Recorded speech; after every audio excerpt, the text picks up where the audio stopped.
কারো কি আওয়ামী লীগ, যুবলীগ, স্বেচ্ছাসেবক লীগ বা ছাত্রলীগ পরিচয় দেওয়ার সুযোগ ছিল? আমরা কি কেউ সেই সুযোগ নিতে চেয়েছি? তাহলে আজকে যারা 5ই আগস্টের পরবর্তী সময়ে বাংলাদেশে গুপ্ত সংগঠনের নেতা হয়ে আমাদের দিকে হুঙ্কার দেয়, তাদের বিচার কি বাংলাদেশে হওয়া উচিত কিনা? কিন্তু এই বিচার করতে হলে আগে নিজেদেরকে ঐক্যবদ্ধ করতে হবে এবং সংঘবদ্ধ করতে হবে এবং সুশৃঙ্খল ভাবে সংগঠনের নিয়ম মেনে পথ চলতে হবে। সবচেয়ে গুরুত্বপূর্ণ হচ্ছে আমাদের নেতা, বাংলাদেশের ভবিষ্যতের রাষ্ট্রনায়ক ইনশাআল্লাহ জনাব তারেক রহমান যেই পথে হাঁটতে বলছেন সেই পথে হাঁটতে শেখা, জনগণকে সাথে নিয়ে এবং জনগণকে সঙ্গে থেকে আমাদের পথ চলতে হবে। কিন্তু আমরা অনেকেই দেখতে পাচ্ছি কিছু অনুপ্রবেশকারীর খপ্পরে পড়ে আমরা আমাদের দীর্ঘ 17 বছরের আন্দোলন সংগ্রামকে ম্লান করতে বসেছি।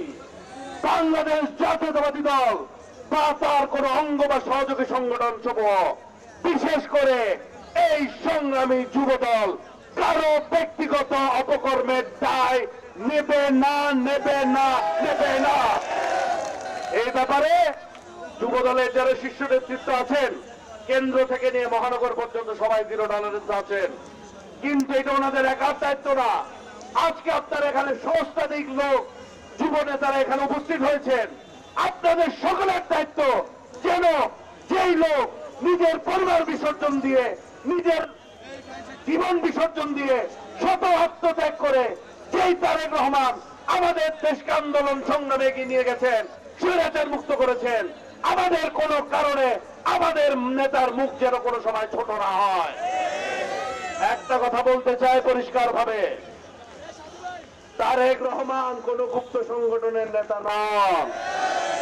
উনি দেশপ্রেমিক 18 কোটি বাংলাদেশিদের নেতা। যেভাবে ওনার বাবা আমাদের দলের প্রতিষ্ঠাতা শহীদ রাষ্ট্রপতি জিয়াউর রহমান 1971 সালে স্বাধীনতার ঘোষণা দিয়ে সম্মুখ যুদ্ধে অংশগ্রহণ করে নেতৃত্ব দিয়ে দেশ স্বাধীন করেছেন, আমাদের নেতা জনাব তারেক রহমানও এই 5ই আগস্ট 2024 অব্দি সম্মুখ নেতৃত্ব দিয়েই সেই দেশকে আবার পুনরায় স্বাধীনতা ফেরত দিয়েছে। আমরা তারেক রহমানের সৈনিক। উনি আমাদেরকে সংযম ধরতে বলেছেন, সংযত থাকতে বলেছেন, ধৈর্য ধরতে বলেছেন। আমরা যারা মঞ্চে আছি আমরা হয়তো কিছুটা পরিণত, আমরা আমাদের নেতার কথা শোনার চেষ্টা করছি, সংযত থাকার চেষ্টা করছি, ধৈর্য ধরার চেষ্টা করছি। কিন্তু প্রান্তিক পর্যায়ে যারা তারেক রহমানকে ভালোবাসে তাদেরকে কন্ট্রোল করা আমাদের সকলের জন্য অনেক কষ্টসাধ্য হয়ে যাচ্ছে। অত হুঁশিয়ার, আর কোন ধরনের বেয়াদবি করার কথা চিন্তা করবেন না। আমরা হয়তো সংযত থাকবো, কিন্তু বাংলাদেশিরা সংযত থাকে কিনা সেই দায় দায়িত্ব তো আমরা নিতে পারবো না ভাইয়েরা। অনেকেরই অপছন্দ, অনেকেরই তারেক রহমান সাহেবকে অপছন্দ। অনেকের বলতে কয়জন? শতকরা 1%-এরও কম। আমাদের দুই ভাই ছাতা ধরে আছেন, লোক হয়তো পছন্দ কম। যদি তারেক রহমান সাহেবকে অপছন্দ হয় নিজের চোখ বন্ধ করে রাখেন। আসমান এত বিশাল, তাকানো লাগবে, উপরে আসমান ঢাকতে পারবেন না। তারেক রহমানকে ঢাকার উপায় নাই। প্রিয় বন্ধুরা আমার, ইনশাল্লাহ যে ভবিষ্যৎ বাংলাদেশ, সমৃদ্ধ বাংলাদেশ আমরা এগিয়ে যাচ্ছি, এই সমৃদ্ধ বাংলাদেশ নেতৃত্ব দেবেন জনগণের প্রত্যক্ষ ভোটে বাংলাদেশ জাতীয়তাবাদী দলের চেয়ারম্যান দেশ নায়ক তারেক রহমান ইনশাআল্লাহ।